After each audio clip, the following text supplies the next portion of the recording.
Assalamualaikum warahmatullahi wabarakatuh. Alhamdulillahi rabbil alamin. Wabihi nasta'inu ala umuri dunya waddin. Wassalatu wassalamu ala ashrafil mursalin Sayyidina Muhammadin wa ala alihi wa ashabihi ajma'in. Subhanaka la ilma lana illa ma 'allamtana innaka antal alimul hakim. Rabbi shrah li sadri wa yassir li amri wa halul 'uqdatam min lisani yafqahu qawli. Amma ba'du. Fa inna asdaqal hadithi kitabullahi ta'ala wa khairal hadi hadi Muhammadin sallallahu alaihi wasallam. Syarrul umuri muhdatsatuha wa kullu muhdatsatin bid'ah wa kullu bid'atin dhalalah wa kullu dhalalatin finnar. Hadirin jamaah yang dirahmati Allah Subhanahu wa taala. Assalam TV pendengar Waalaikumsalam Radio Asy-Syafi'iyah, yang mudah-mudahan di pagi ini kita dalam keadaan diberkahi oleh Allah Subhanahu wa taala sebagaimana yang Nabi sabdakan, yang mana Allah diharapkan oleh Nabi kita Muhammad memberikan barokahnya kepada umat Nabi Muhammad pada waktu paginya. Allahumma barik li ummati fi bukuriha. Maka kita yang senantiasa bangun pagi melaksanakan ibadah salat subuh berjamaah, maka yakinlah bahwa hari-hari kita adalah hari yang diberkahi oleh Allah Subhanahu wa taala. Orang yang memulai harinya dengan ibadah subuh berjamaah, maka dia akan lebih mudah melaksanakan ibadah-ibadah yang lain pada hari itu. Karena apa? Karena usianya adalah usia yang diberkahi oleh Allah. Waktunya adalah waktu yang diberkahi oleh Allah Subhanahu wa taala. Hadirin jamaah yang dirahmati Allah sekalian, kita akan meneruskan pengajian kitab Sayyiduna Muhammad Rasulullah Syamailuhul Hamidah wa Khisaluhul Majidah, yang dikarang oleh Syekh Al-Muhaddits Abdullah Sirajuddin Al-Husaini rahimahullahu taala rahmatan wasi'ah. Kita masih membicarakan tentang muqaddimah, wajibnya kita mengenal kepada baginda Rasulullah sallallahu alaihi wasallam. Telah kita pelajari jamaah yang dirahmati Allah beberapa alasan kenapa kita mesti mengenal baginda Rasulullah sallallahu alaihi wasallam. Hari ini kita masuk pada alasan yang keempat. Bismillahirrahmanirrahim. Qala Syekhul Musannif rahimahullahu ta'ala wa ghafara lahu wa liwalidayhi wa limasyayikhihi wa nafa'ana bi ulumihi fid dharain amin. Radhiyallahu ankum qala radhiyallahu an ila annahu qala wal wajhur rabi'u. Dan alasan yang keempat, anna ittila'al insan ala awsafihi sallallahu alaihi wasallam al-'azimah wa syama'ilihi al-karimah la yu'ti suratan ilmiyatan tantabi'u fil qalbi. Bahwasannya pengamatan, pemerhatian seseorang terhadap sifat-sifat Nabi yang mulia, yang agung, dan syama'ilnya yang mulia akan memberikan gambaran ilmiah terhadap Nabi, yang gambaran itu akan terpatri di dalam hati seseorang. Wa tartasimu fil makhiyalah wa tartasimu fil makhayyilah, dan akan tergambar juga di dalam daya khayalnya. Ka'annahu qad ra'a mahbubahu sallallahu alaihi wasallam, seakan-akan dia melihat orang yang dicintainya, yakni Nabi kita Muhammad sallallahu alaihi wasallam. Faqad kana sallallahu alaihi wasallam yudzakiru li ashabihi awsafar rusuli qablahu wa yuqarribu ilaihim dzalika bi ashbahihim. Dan Rasulullah sallallahu alaihi wasallam menyebutkan kepada sahabat-sahabatnya sifat-sifat Rasul sebelum Nabi, dan mendekatkan kepada pemahaman mereka berkaitan dengan kemiripan-kemiripan rasul-rasul sebelumnya itu. Hatta innahum yasiruna bihalin ka'annahum qad ra'awhum, sehingga para sahabat itu pada saat diceritakan tentang sifat-sifat rasul sebelum Nabi, mereka seolah-olah melihat mereka itu. Mereka seolah-olah melihat para rasul-rasul itu. Karena apa? Karena digambarkan oleh Nabi. Wa dzalika aqrabu sabilin litta'arrufi bihim. Dan yang demikian itulah jalan yang paling dekat untuk mengenal mereka itu, yakni para anbiya sebelum Nabi Muhammad. Wa aqrabu tariqin littahabbubi fihim, dan jalan yang paling dekat untuk menghadirkan cinta terhadap para nabi-nabi itu. Jaa fis sahihaini wa ghairihima an Abi Hurairah radhiyallahu anhu qala, telah datang riwayat di dalam Sahihain dan selain daripada keduanya, yang riwayat itu daripada Abu Hurairah radhiyallahu anhu, beliau berkata, qala an-nabiy sallallahu alaihi wasallam, Nabi sallallahu alaihi wasallam bersabda, lailatun usriya bi laqitu Musa, pada malam aku diisrakan, aku bertemu dengan Nabi Musa.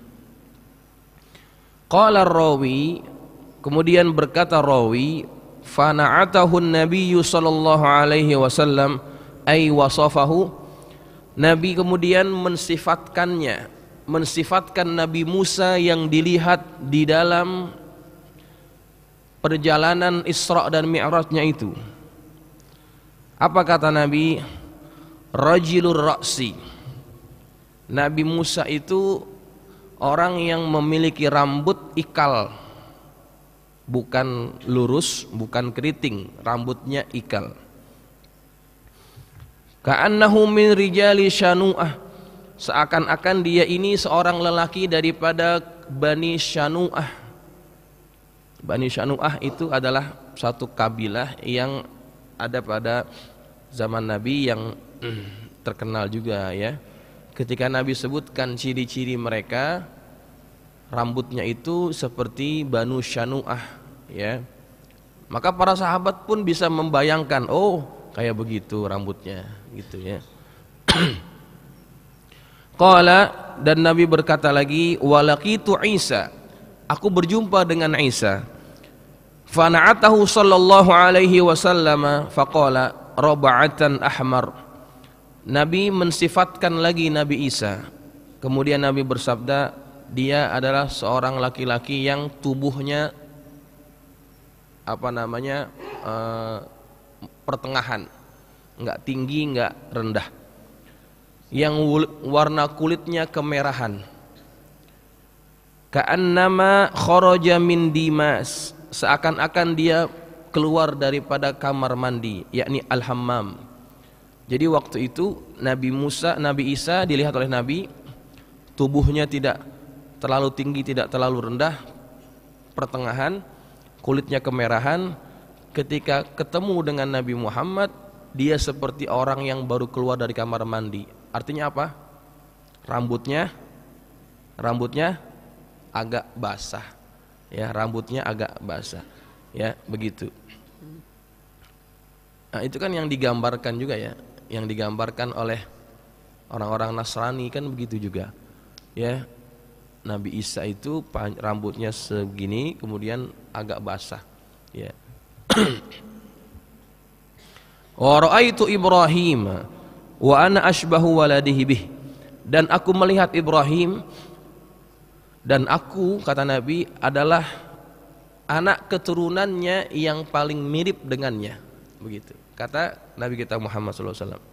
Jadi ketika sahabat dengar Nabi Ibrahim itu paling mirip dengan Nabi Muhammad, oh mereka akhirnya bisa bayangin, oh Ibrahim wajahnya seperti ini ya. Tergambar dalam benak mereka bagaimana tubuh badan dan wajah para nabi-nabi sebelum Nabi Muhammad SAW. Ya. Jadi jamaah yang dirahmati Allah, ketika kita bicara tentang syama'il, ya, tentang sifat-sifat Nabi, itu bukan cerita kosong, ya, bukan yang tidak ada artinya, tidak ada maknanya. Ada maknanya agar kita bisa membayangkan, menghadirkan bagaimana rupa, bentuk dan sifat-sifat baginda Rasulullah Shallallahu Alaihi Wasallam. Ya, biar kita bisa membayangkan itu, sehingga apa? Sehingga akan lebih mudah kita itu menghadirkan rasa cinta.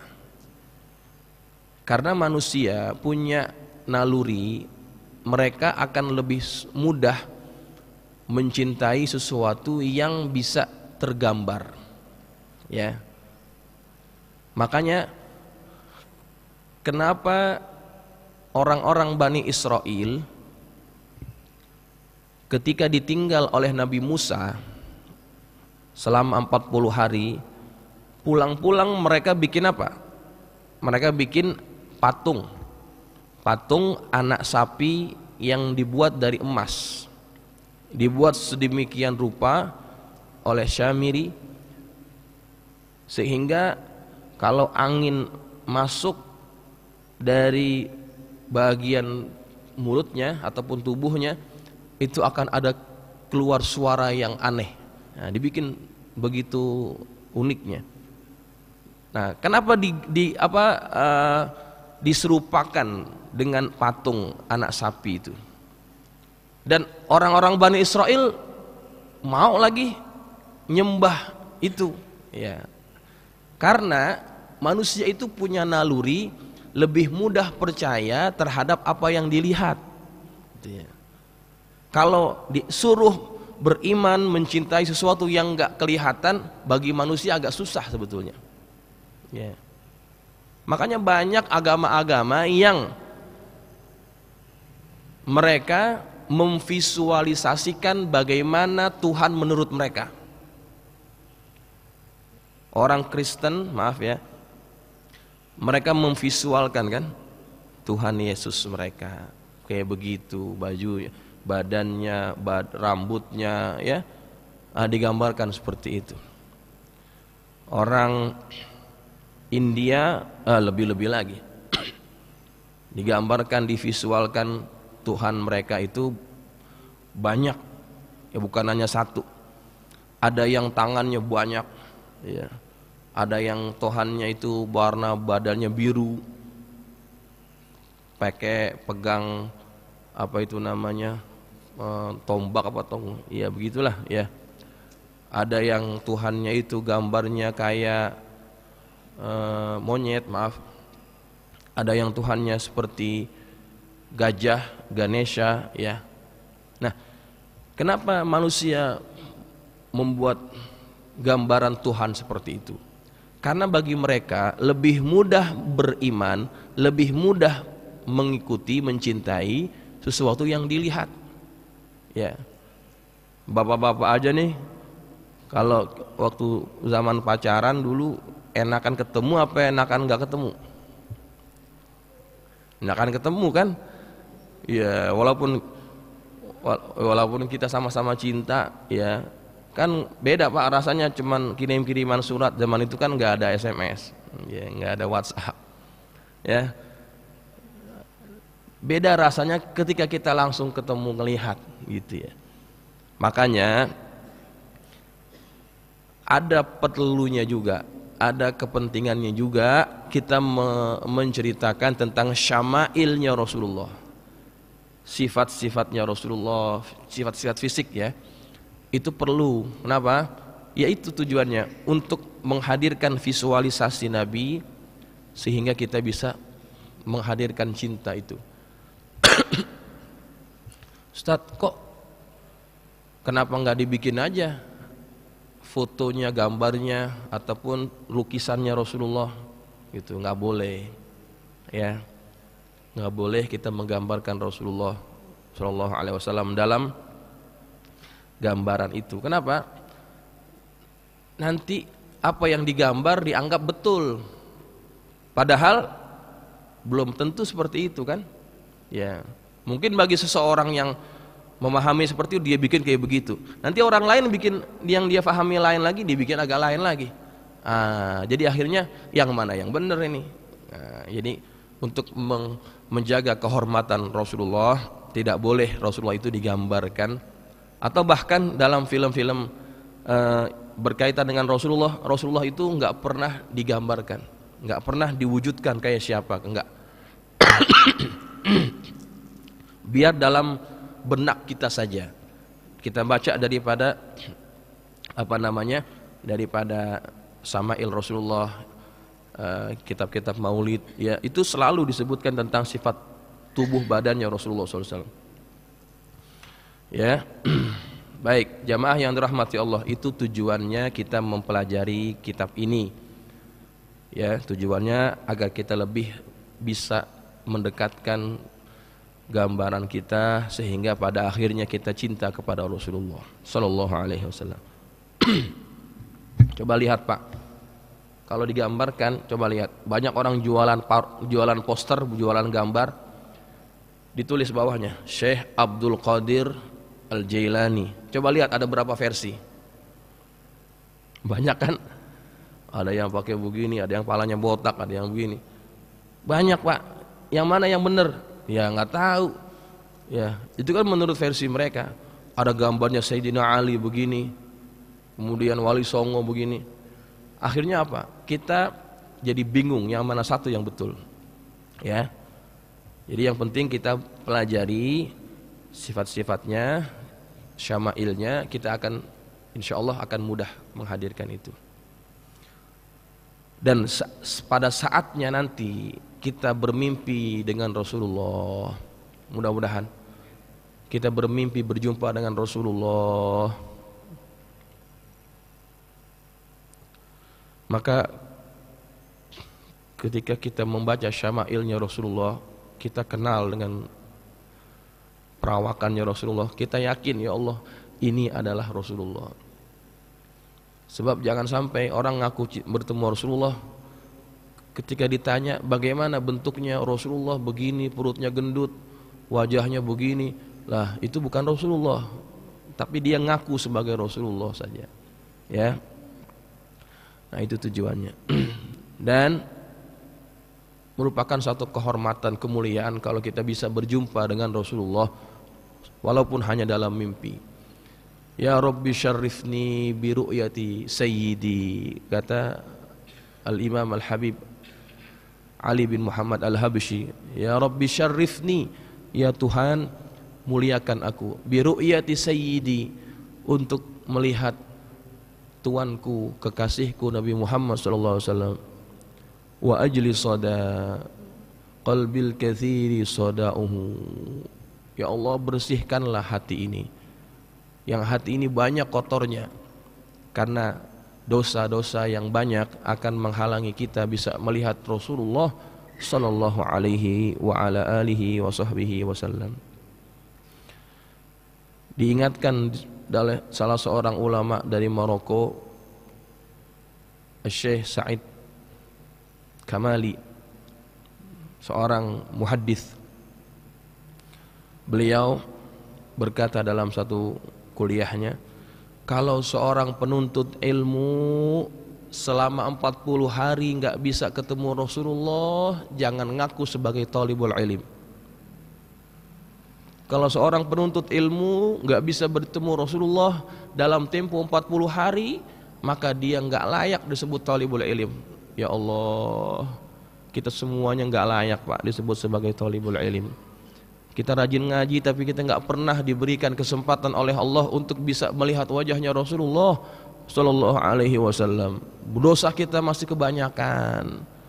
Ya Allah, jangan matikan kami ya Allah sebelum Engkau berikan kami nikmat untuk bisa melihat wajah Rasulullah Sallallahu Alaihi Wasallam. Kemudian yang terakhir, yang kelima, wal wajhul khamis anna fi dzikris syama'ilihi wa sama'i awsafihi wa nu'utihi, bahwasannya dalam menyebutkan syama'il Rasulullah SAW dan mendengarkan sifat-sifat dan ciri-cirinya, tahya qulubal muhibbin, akan menghidupkan hati para pencinta, wa tatarraba arwahahum wa uqulahum, dan akan menggembirakan ruh-ruh mereka dan juga akal-akal mereka. Wa yazdada hubbahum, dan akan menambahkan cinta mereka. Wa yataharraka ishtiyaqahum, dan akan membangkitkan, menggerakkan rasa rindu mereka terhadap baginda Rasulullah sallallahu alaihi wasallam. Orang kalau cinta sesuatu, orang kalau cinta kepada sesuatu, dia akan suka kalau yang dicintainya itu disebut-sebut. Maka kalau kita mengaku cinta Rasulullah, kita demen Pak, demen kajian, demen taklim, demen pembahasan yang disebutkan tentang Rasulullah. Kalau kita betul-betul cinta, karena orang yang mencintai sesuatu, dia akan suka ketika disebutkan kekasihnya Rasulullah sallallahu alaihi wasallam. Maka mudah-mudahan kita yang senantiasa hadir di majelis ini ataupun yang mendengar kuliah ini, termasuk orang-orang yang di dalam hatinya mempunyai rasa cinta yang besar terhadap baginda Nabi kita Muhammad sallallahu alaihi wasallam, karena kita suka mendengar, mempelajari tentang kekasih kita Nabi kita Muhammad sallallahu alaihi wa ala alihi wa sahbihi wasallam. Maka itulah muqaddimah sebelum kita masuk kepada pembahasan. Insyaallah minggu depan kita akan masuk berkenaan dengan sifat tubuh badannya Rasulullah sallallahu alaihi wa ala alihi wa sahbihi wasallam. Mudah-mudahan Allah kurniakan kita keistiqomahan dalam mengaji tentang baginda Nabi, sehingga kita semuanya digolongkan ke dalam golongan umat Nabi Muhammad yang mencintai Nabi dengan cinta yang sebenarnya. Dan semoga kita bisa berjumpa dengan Nabi kita Muhammad SAW di dunia ataupun nanti di akhirat. Amin ya rabbal alamin. Wallahu a'lam bissawab. Al-Fatihah. A'udzubillahi minasyaitonir rajim. Bismillahirrahmanirrahim. Alhamdulillahi rabbil alamin. Arrahmanir rahim. Maliki yaumiddin. Iyyaka na'budu wa iyyaka nasta'in. Ihdinas siratal mustaqim. Shiratal ladzina an'amta 'alaihim. Bismillahirrahmanirrahim. Alhamdulillahi rabbil alamin. Wassalatu wassalamu ala asyrafil mursalin sayyidina maulana Muhammadin wa ala alihi wa ashabihi ajma'in. Allahumma anfa'na bima 'allamtana wa 'allimna ma yanfa'una. Allahumma zidna wa la tankusna wa akrimna wa la tuhinna wa'tina wa la tahrimna wa athirna wa la tu'thir 'alaina wa ardina warda 'anna. Allahumma inna nas'aluka bihaqqi Fatimata wa abiha wa ba'liha wa baniha iftah 'alaina wa 'ala auladina wa talamidina futuhal 'arifin faqihna wa iyyakum fid din warzuqna kamalal ikhlasi wal yaqin. Allahumma zuqna fahman nabiyyin wa hifzal mursalin wa ilhamal malaikatil muqarrabin birahmatika ya arhamar rahimin. Allahumma ij'alna minal ladzina yastami'una al-qawla fayattabi'una ahsanah. Sallallahu ala sayyidina Muhammadin wa ala alihi wasallam. Alhamdulillahi rabbil alamin. Assalamualaikum warahmatullahi wabarakatuh.